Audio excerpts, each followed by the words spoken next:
আসসালামু সবাইকে। আজকের কেমিস্ট্রি চ্যাপ্টার 3 এর ফ্রি ক্লাসে তোমাদের সবাইকে স্বাগতম। আশা করি তোমরা সবাই ভালো আছো। আলহামদুলিল্লাহ আমিও ভালো আছি। তো আমরা আজকের ক্লাসে অনেক গুরুত্বপূর্ণ একটা টপিক পড়াবো, রাদারফোর্ড পরমাণু মডেল। এই রাদারফোর্ড পরমাণু মডেল থেকে ম্যাক্সিমাম টাইম হচ্ছে বোর্ড কোয়েশ্চেন, তারপরে তোমাদের স্কুলে যে কোয়েশ্চেন আসে, তারপর বার্ষিক পরীক্ষা, টেস্ট পরীক্ষা, এগুলোতে ম্যাক্সিমাম টাইম রাদারফোর্ড থেকে আসবে। সাথে আরেকটা বোর পরমাণু মডেল আছে, ওখান থেকেও মাস্টলি একটা না একটা প্রশ্ন আসবে। তো আজকে হচ্ছে আমরা কি পড়াবো, এখানে টপিক লেখা আছে, এখানে আমরা আইসোটোপ পড়াবো, সাথে রাদারফোর্ড পরমাণু মডেল ফুলটা আমরা ডিসকাস করে দিব। আচ্ছা চলো তাহলে আজকে আমরা ক্লাসটা শুরু করা যাক। তো এখানে আমরা প্রথমে এখানে আমরা লিখছি আইসোটোপ নিয়ে আজকে একটু সংক্ষিপ্ত আলোচনা করব। আইসোটোপ তেমন বেশি কিছু নেই আইসোটোপে। তো আইসোটোপের আগে সংজ্ঞাটা দেখি। আচ্ছা, আইসোটোপ মানে হচ্ছে, ধরো কোনো একটা পরমাণু প্রোটন সংখ্যা সমান, কিন্তু হচ্ছে ভর সংখ্যা, নিউট্রন সংখ্যা ভিন্ন, তাকে কি বলে? আইসোটোপ বলে। তা আগে সংজ্ঞাটা লিখিনি। কোনো পরমাণুর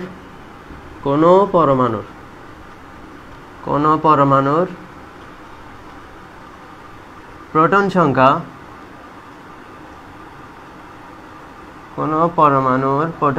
যদি সমান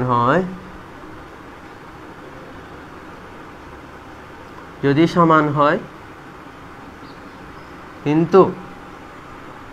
কিন্তু ভর সংখ্যা ও নিউট্রন সংখ্যা কি ভিন্ন, তাই কি বলে?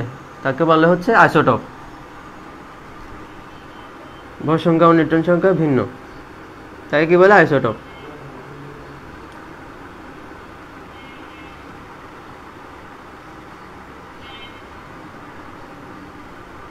তাকে আইসোটোপ বলে। ইংলিশটা লিখছি, তুমি বাংলাটা যেহেতু একটু বড় টাইম লাগে লিখতে, জন্য ইংলিশটা লিখে দিছি। আমি ইংলিশটাই প্রেফার করি সবসময় লেখার ক্ষেত্রে। তো কি বললাম, কোনো পরমাণুর হচ্ছে প্রোটন সংখ্যা যদি সমান হয়, কিন্তু ভর সংখ্যা ও নিউট্রন সংখ্যা ভিন্ন। কোনো দুইটি পরমাণুর মধ্যে যদি প্রোটন সংখ্যা সমান হয়, কিন্তু ভর সংখ্যা নিউট্রন সংখ্যা ভিন্ন, তাকে কি বলে? আইসোটোপ বলে। একে অপরের আইসোটোপ বলে। এখন তোমাদের বইয়ে হচ্ছে মূলত হাইড্রোজেনের আইসোটোপই দেওয়া আছে, তেমন কোনো মৌলের আইসোটোপ দেওয়া নেই। ওইগুলোই হচ্ছে মূলত পরীক্ষা কেন্দ্রে আসে, বিভিন্ন প্রশ্ন আসে। তো কোন মৌলের আইসোটোপ দেওয়া আছে?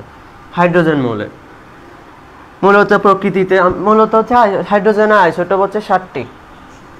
তো তোমাদের বইয়ে যেহেতু হাইড্রোজেনেরটা দেওয়া আছে, ওইটাই নিয়ে আলোচনা করি। হাইড্রোজেনের আইসোটোপ হচ্ছে 7টি। হাইড্রোজেনের আইসোটোপ হাইড্রোজেনের আইসোটোপ 7টি। কয়টি? হাইড্রোজেনের আইসোটোপ 7টি, যার মধ্যে 3টা হচ্ছে প্রকৃতিতে পাওয়া যায়, আর বাকি 4টা হচ্ছে ল্যাবরেটরিতে উৎপাদন করা হয়েছে আর কি। 3টা হচ্ছে প্রকৃতিতে পাওয়া যায়। এই 3টা আলাদা নাম আছে, নামগুলো কিছুক্ষণ পর দেখাই দিব। তার মানে কি, হাইড্রোজেনের আইসোটোপ 7টি। এর ভিতরে হচ্ছে প্রকৃতিতে পাওয়া যায় কয়টি? 3টি। যার মানে হচ্ছে এটা প্রাকৃতিকভাবে সৃষ্টি হয়েছে। 3টা প্রকৃতিতে 3টি পাওয়া যায়।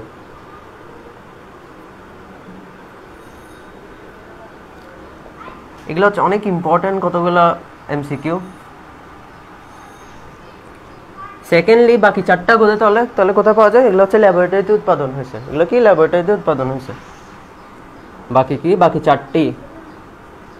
বাকি 4টি ল্যাবরেটরিতে উৎপাদন।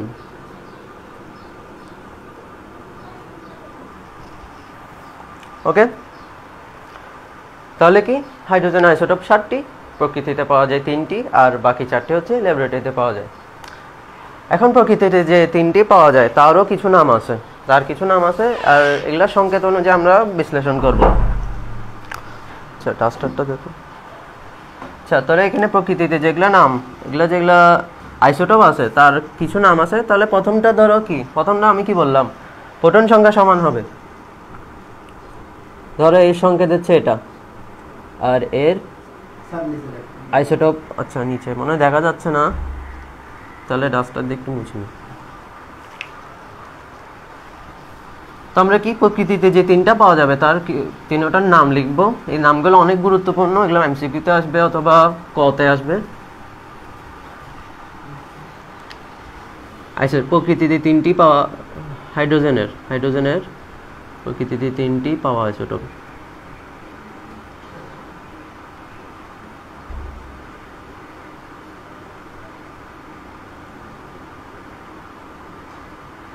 প্রকৃতিতে তিনটি পাওয়া আইসোটোপ।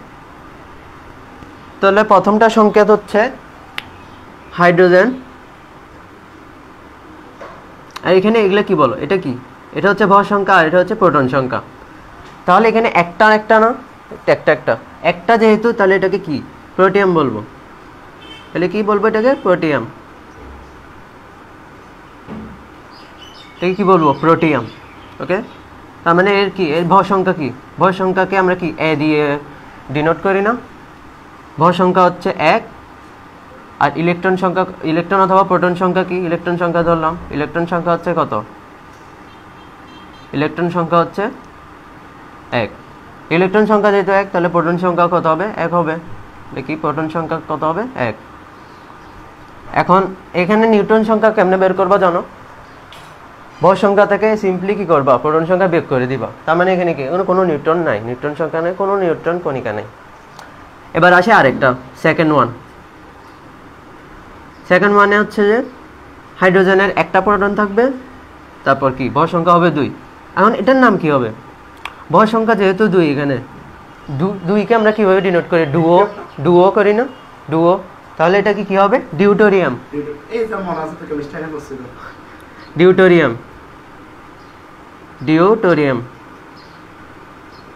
ডিউটোরিয়াম। তাহলে এর ভর সংখ্যা কত? এখানে দেখা যাচ্ছে এ আমরা হচ্ছে একে ডিনোট করি কি হিসাবে? ভর সংখ্যা হিসেবে। এরপর কি?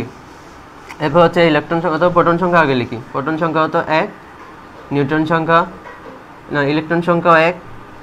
এখন নিউট্রন সংখ্যা অথবা এখানে যেহেতু 2, এখন বিয়োগ করে দেখো 2 - 1 হচ্ছে 1, তাহলে নিউট্রন সংখ্যা হবে কত? 1। এভাবে সিম্পলি বের করতে পারবা তোমরা।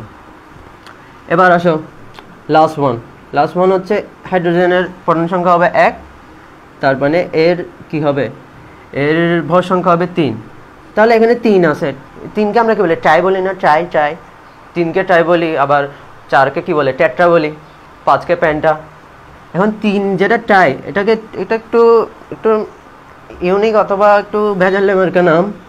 এটাকে বলবো হচ্ছে টেট্রিয়াম, মানে একটা টেট্রার মতো উচ্চারণ করতেছে। তাও তোমরা ট্রটা মনে রাখবা, ট্রটা দিয়ে ট্রাই। ওকে, ট্রটা দিয়ে ট্রাই, টেট্রিয়াম। তো এখানে ভর সংখ্যা কি হবে? ভর সংখ্যা হবে 3 আর প্রোটন সংখ্যা হবে 1, সবসময় 1, কারণ এটা হচ্ছে একে অপরের হচ্ছে কি আইসোটোপ। যেহেতু আইসোটোপ সেহেতু এর কি প্রোটন সংখ্যা সমান হবে। প্রোটন সংখ্যা কত হবে? 1। ইলেকট্রন সংখ্যা হবে 1। এখন নিউট্রন সংখ্যা কত হবে? নিউট্রন সংখ্যা হবে সিম্পলি কি করবা? ভর সংখ্যা থেকে প্রোটন সংখ্যা মাইনাস করে দিবা, তাহলে কত হবে? 2। এভাবে সিম্পলি এগুলো বের করতে পারবা। তো এখানে ইম্পর্টেন্ট কিছু আছে, এগুলো দাগায় দিই। এখানে সংখ্যাগুলো একটু, নামগুলো একটু মনে রাখবা, এগুলা এই জিনিসগুলো একটু মনে রাখবা। কেমন? এই জিনিসগুলো মনে রাখবা, সংকেতগুলো মনে রাখবা। আর বাকিগুলো তোমরা ইজিলি বের করতে পারবা। গত ক্লাসে আমি দেখাই দিয়েছিলাম এগুলো কেমনে বের করতে হয়, ভর সংখ্যা দিয়ে কেমনে নিউট্রন সংখ্যা, ইলেকট্রন সংখ্যা, প্রোটন সংখ্যা বের করতে হয়। তো আইসোটোপে তেমন কিছু নাই। আর এখানে আইসোটোপ মূল জিনিসটা কি? এরা হচ্ছে একে অপরের আইসোটোপ, নট ইন্ডিভিজুয়াল কোনো আইসোটোপ নাই। একে অপরের যখন দুইটা জিনিস রাখবা, তখন একটা যদি দুটোটার মধ্যে যদি প্রোটন সংখ্যা সমান হয়, তখন কি হবে? তখন হবে সেটা আইসোটোপ।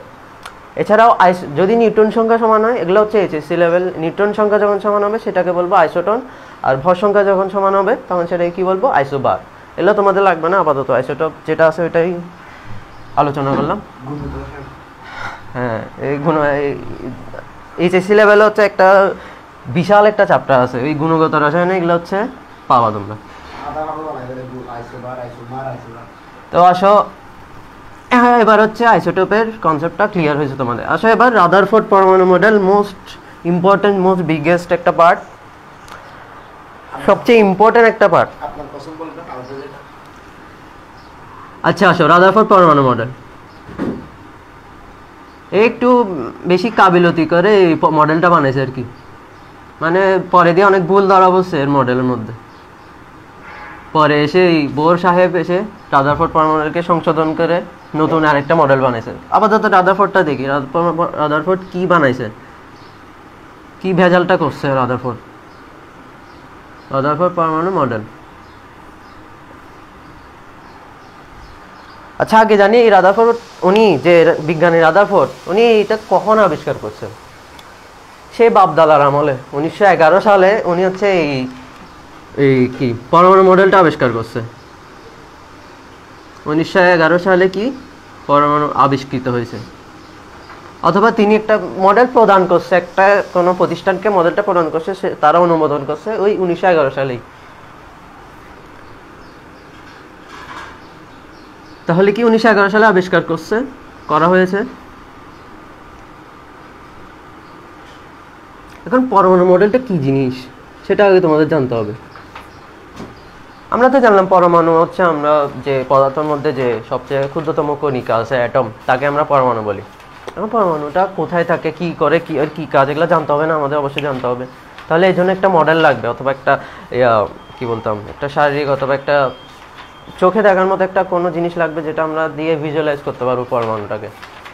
তো উনিও এমন একটা মডেল তৈরি করছে, উনি অনেক গবেষণা করে যা বানাইছে ওনার ব্রেন দিয়ে, অথবা তো উনি যেটা আবিষ্কার করছে তার নাম হচ্ছে রাদারফোর্ড পরমাণু মডেল, অথবা একে কি আমরা সৌর মডেলও বলতে পারি।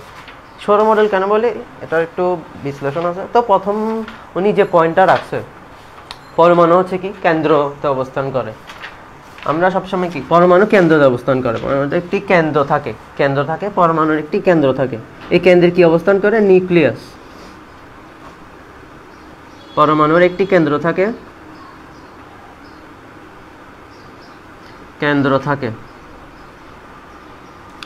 এতে কি থাকে? এতে হচ্ছে নিউক্লিয়াস অবস্থিত। এতে কি নিউক্লিয়াস অবস্থিত, এতে নিউক্লিয়াস থাকে অবস্থিত। যেটাই লিখো তোমাদের ভাষায় লিখবা, আমরা জাস্ট কনসেপ্টটা ক্লিয়ার করতেছি। এই নিউক্লিয়াসের ভিতর কি থাকে? আমরা গত ক্লাসে একটা চিত্র আঁকাইছিলাম না? ধরো একটা পরমাণু, এখানে অসংখ্য প্রোটন থাকে। এই প্রোটন হচ্ছে কোথায় থাকে? প্রোটন হচ্ছে ওই নিউক্লিয়াসেই থাকে, ওই নিউক্লিয়াসেই প্রোটনগুলো থাকে। প্রোটনগুলো যেহেতু কেন্দ্রে অবস্থান করে, তাহলে এর আশেপাশে কি ইলেকট্রন অবস্থান করে। এই রাদারফোর্ড পরমাণু এটাই প্রমাণ করছে যে কোন একটা পরমাণুর কেন্দ্রে যে নিউক্লিয়াস থাকে এর মধ্যে প্রোটন অবস্থিত, যার চারপাশে হচ্ছে ইলেকট্রন ঘোরাফেরা করে। তারপর কি এতে নিউক্লিয়াস থাকে, এই নিউক্লিয়াসের ভিতর কি থাকে? এই নিউক্লিয়াসের ভিতর প্রোটন অবস্থিত, অসংখ্য প্রোটন অবস্থিত। আচ্ছা, মানে প্রোটন অবস্থিত।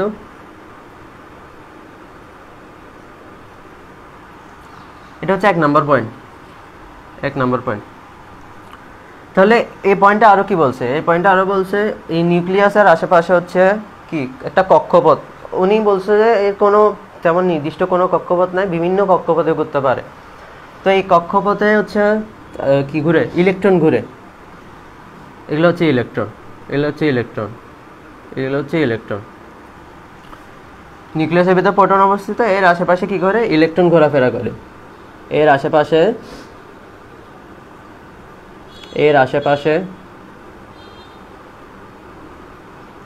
ইলেকট্রন ঘোরাফেরা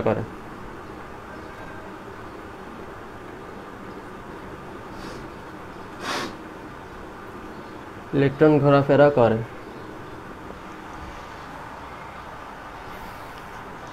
এখন যেহেতু নিউক্লিয়াসের কেন্দ্রে অবস্থিত প্রোটন, তাহলে আমরা বলতে পারি কি যতটা প্রোটন থাকবে, আমরা গত ক্লাসে যেটা কনসেপ্টটা ক্লিয়ার করছিলাম সেখানে আমরা কি বলছিলাম, যতটা কেন্দ্রে যত প্রোটন থাকবে বাইরেও ততটা কি ইলেকট্রন অবস্থান করবে। তাহলে আমরা বলতে পারি এই জিনিসটা হচ্ছে উনি প্রমাণ করছে। এই প্রমাণ থেকে আমরা কালকে ওই দিন ক্লাসে যেটা বলছি সেটা প্রমাণ হয়েছিল।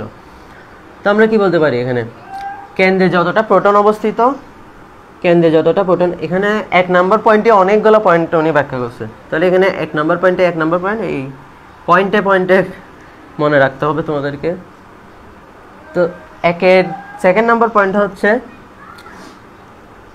কেন্দ্রে, আচ্ছা এখানে দেখা যাচ্ছে না মনে হয়,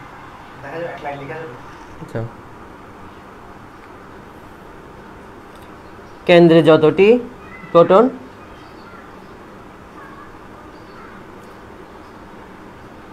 বাইরে ঠিক ততটি কি ইলেকট্রন, বাইরে ঠিক ততটি ইলেকট্রন অবস্থিত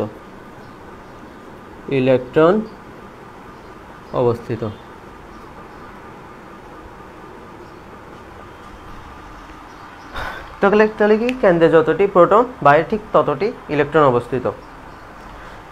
এবার আসো আরো কিছু পয়েন্ট এখানে দেওয়া আছে, আশা করি এগুলো নোট করে রাখছো। নোটগুলো অবশ্যই কাজে লাগবে, পরীক্ষার আগে হোক যে কোনো টেস্টের আগে তোমরা জাস্ট এই নোটগুলো দেখে যাওয়া। প্রত্যেক ক্লাসে আমি এটা বলি, জাস্ট নোটগুলো দেখে গেলেই মাথায় ইনপুট করলে তোমরা ইনশাল্লাহ পারবে। আসো এখানে তাহলে সেকেন্ড পার্ট শেষ, এবার থার্ড পার্টে আসি। ফার্স্ট পয়েন্টে বা থার্ড পার্টে আসি।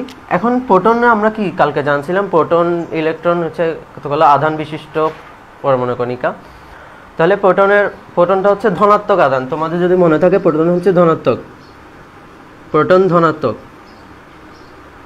প্রোটন হচ্ছে ধনাত্মক আধান, আর ইলেকট্রন কি ঋণাত্মক, ইলেকট্রন হচ্ছে ঋণাত্মক আধান। তাহলে এখন চিন্তা করো, যতটা প্রোটন থাকবে ততটাই তো ইলেকট্রন থাকবে। তাহলে এখন যতটা প্রোটন থাকবে ততটাই ইলেকট্রনের, এখন যদি ধরো এখানে দুইটা প্রোটন, তাহলে বাইরে কত দুইটা ইলেকট্রন, তাহলে এখানে কাটাকাটি হয় কি জিরো হয়ে যাবে না? তার মানে কি ফুল পরমাণুর কোনো আধান আছে, ফুল পরমাণুর কোনো আলাদা কোনো পজিটিভ আধান অথবা নেগেটিভ আধান আছে? তাহলে একে কি বলবো? নিরপেক্ষ আধান বিশিষ্ট না? তার মানে এর আধান কি শূন্য। তার মানে হচ্ছে এর আধান পরমাণুর কোনো আধান নেই, পরমাণু হচ্ছে নিরপেক্ষ আধান বিশিষ্ট, নিরপেক্ষ আধান বিশিষ্ট।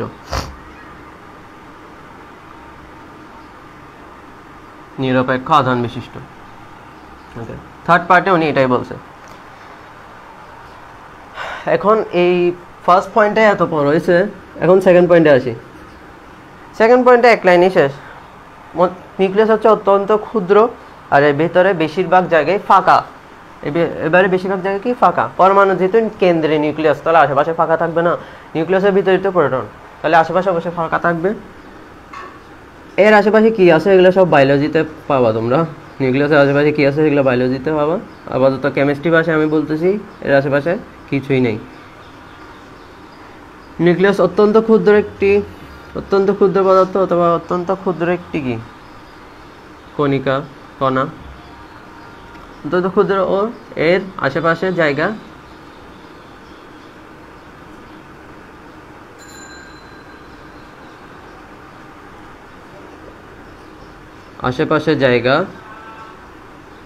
ফাঁকা। আবার আসে 3 নম্বর পয়েন্ট। 3 নম্বর পয়েন্টটাও অত্যন্ত গুরুত্বপূর্ণ একটা পয়েন্ট। উনি হচ্ছে একটা উদাহরণ হিসেবে এর কক্ষপথকে ডিনোট করছে। উনি প্রথমে বলছে যেহেতু প্রোটন কেন্দ্রে অবস্থিত, এর আশেপাশে অবশ্যই ইলেকট্রন ঘুরবে। ইলেকট্রন ঘুরলে একটা নির্দিষ্ট জায়গা লাগবে না, একটা নির্দিষ্ট কক্ষপথে ঘুরতে হবে না। তো উনি এটা সিম্পলি বলে নাই এটা যে গোলাকার হবে না বৃত্তাকার হবে না উপবৃত্তাকার হবে নাকি ডিম্বাকার হবে। তো উনি যা সিম্পলি বলছে বিভিন্ন কক্ষপথে ঘুরতে পারে, সেটা উনি আবিষ্কার করতে পারেন অথবা গবেষণা করে প্রদান করতে পারেন ওই ইনস্টিটিউশনটাকে। তাহলে বলতে পারি এর বিভিন্ন কি কক্ষপথ আছে। বিভিন্ন কক্ষপথে কি, এর ফার্স্ট পয়েন্টটা, বিভিন্ন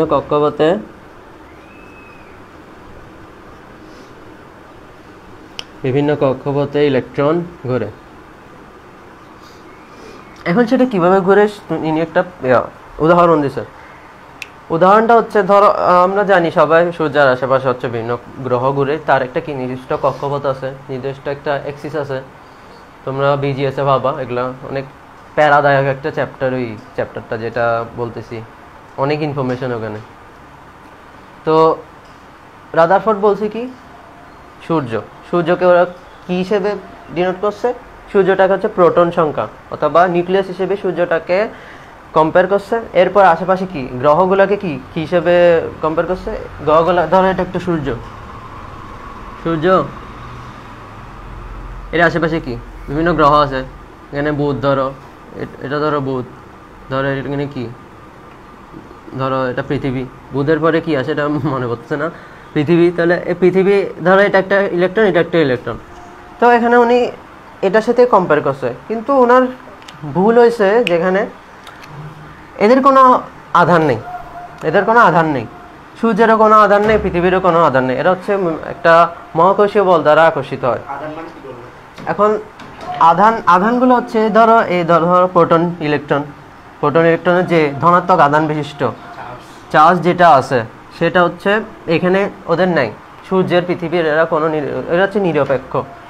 এখন যদি আধানহীন একটা বস্তুর সাথে আধানযুক্ত একটা বস্তুর কম্পেয়ার করো, সেটা আনফেয়ার হবে না? অবশ্যই আনফেয়ার হবে। এই রাদারফোর্ডের ভুল ওইখানেই হয়েছে, কিন্তু আমাদের যেহেতু পড়তে হবে সেটা আমরা লিখে রাখি। তিনি হচ্ছে কি,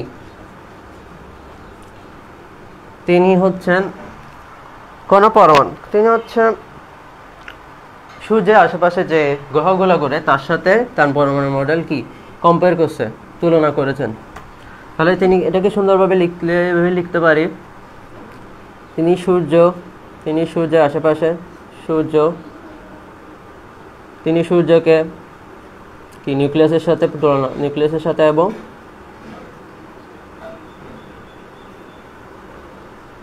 নিউক্লিয়াসের সাথে এবং এর আশেপাশে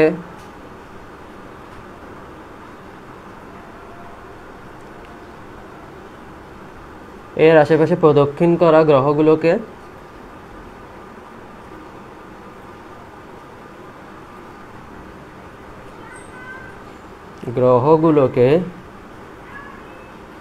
ইলেকট্রনের সাথে তুলনা করেছেন। গ্রহগুলো যেভাবে সূর্যকে প্রদক্ষিণ করে ঘুরে, তেমনি হচ্ছে ইলেকট্রন কাকে প্রদক্ষিণ করে ঘুরে, নিউক্লিয়াস অথবা প্রোটনকে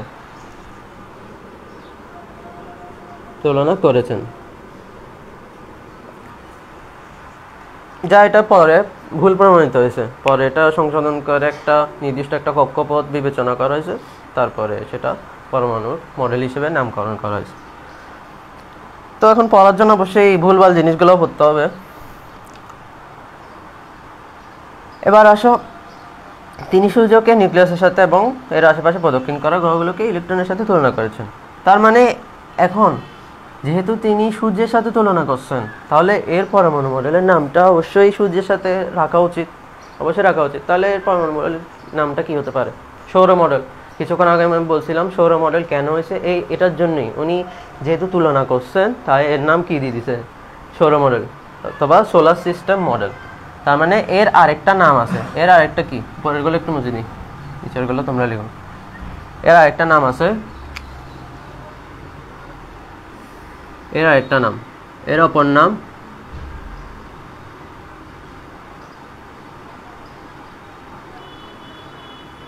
নাম কি? সৌর মডেল। এর অপর নাম সৌর মডেল অথবা সোলার সিস্টেম। ইংলিশে লিখি সোলার সিস্টেম মডেল।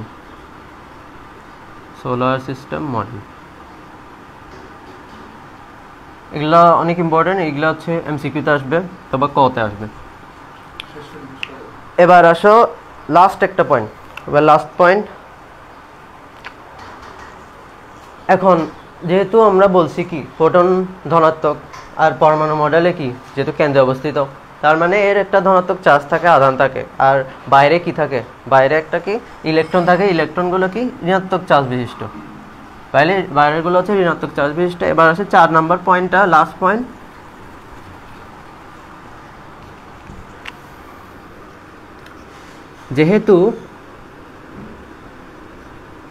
যেহেতু প্রোটন ধনাত্মক চার্জ বিশিষ্ট, প্রোটন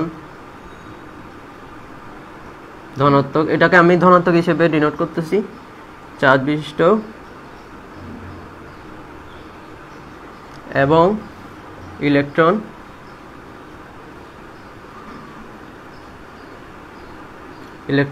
ঋণাত্মক চার্জ বিশিষ্ট।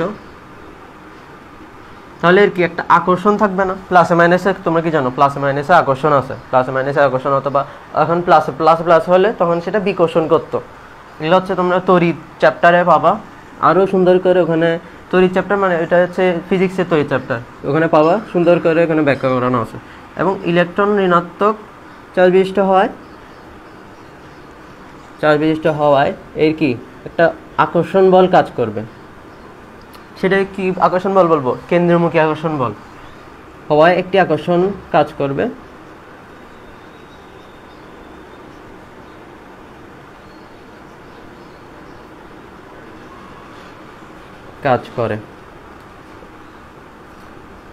সেটি হচ্ছে কি? সেটি হচ্ছে কেন্দ্রমুখী আকর্ষণ বল। কেন্দ্রমুখী আকর্ষণ বল।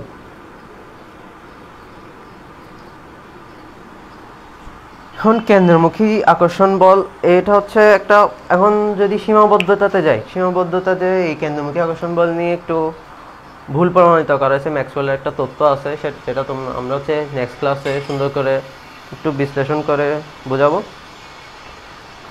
তার মানে এখন 4 নাম্বার পয়েন্টটা একটু কি, এর একটা কেন্দ্রমুখী আকর্ষণ বল আছে, একটু কি লিখলে তোমরা ফুল নাম্বার পেয়ে যাবে। তাহলে আমরা এখন প্রথম থেকে একটু সামারাইজ করি। ওকে, সামারাইজ করি আজকে কি বললাম? আইসোটোপে কি? আইসোটোপ হচ্ছে যার প্রোটন সংখ্যা সমান হবে আর নিউট্রন সংখ্যা কি ভিন্ন হবে, তাকে কি বলবো? আইসোটোপ। সেগুলোর প্রকৃতিতে যেটা 3টা পাইছি সেগুলো আমরা নাম লিখে দিয়েছিলাম, সেগুলো আশা করি তোমরা খাতায় নোট করে রাখছো।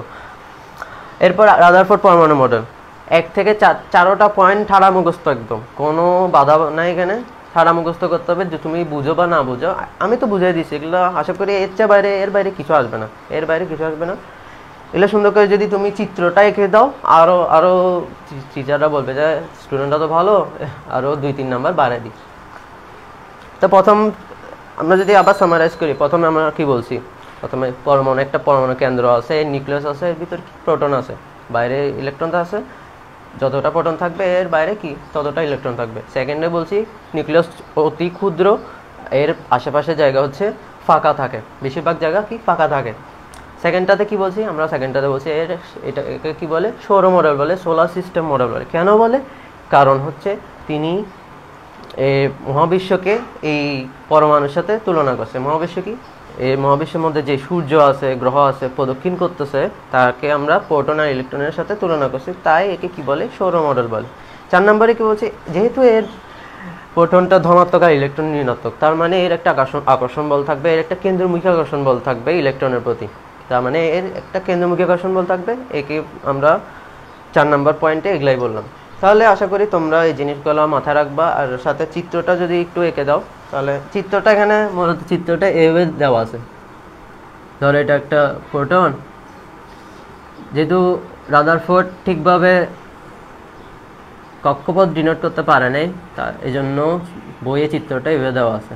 এটাকে ভাবে না পরমাণু এরকম দেখতে, এটা ভাবেও না, এটা একটা কনসেপ্ট আর কি, কনসেপ্ট আর্ট। ধরো এখানে উনি কতগুলি ইলেকট্রন বসাই দিছে, ওনার ভুল যেটা হয়েছে সেটা পরে দিয়ে আমরা সংশোধন করব। এই চিত্রটা হচ্ছে রাদারফোর্ডের, এটা হচ্ছে কি রাদারফোর্ডের। আর রাদারফোর্ড এটা কখন আবিষ্কার করছে? 1911 সাল। 1911 সাল, এটা হচ্ছে অনেক ইম্পর্টেন্ট একটা এমসিকিউ, যেটা বেশিরভাগ ক্ষেত্রে আসে এমসিকিউ। তাহলে আশা করি আজকের ক্লাস এটা একটুকুই। তা আমরা নেক্সট ক্লাসে সীমাবদ্ধতা পড়বো, তারপর বোর পড়ানোর মডেল, ওখানে কিছু ম্যাথ আছে, অনেক ম্যাথ আছে ওখানে, সেগুলো নিয়ে নেক্সট ক্লাসগুলোতে আলোচনা হবে। আশা করি তোমরা সবাই ভালো থাকবা। রমজান মাস চলতেছে, নেক্সট 10 দিন কদরের রাত, হাদিসের কি লেখা আছে? কদরের রাত খুঁজতে প্রত্যেক বিজোর রাতে আমরা কদরের রাতে কি ইবাদত করব। তো আমরা সবাই রাত জেগে না হয় যতটুকু পারি আমরা ইবাদত করব, রোজা রাখবো, ইবাদত করব। তাহলে আশা করি তোমরা সবাই ভালো থাকবা। আসসালামু আলাইকুম।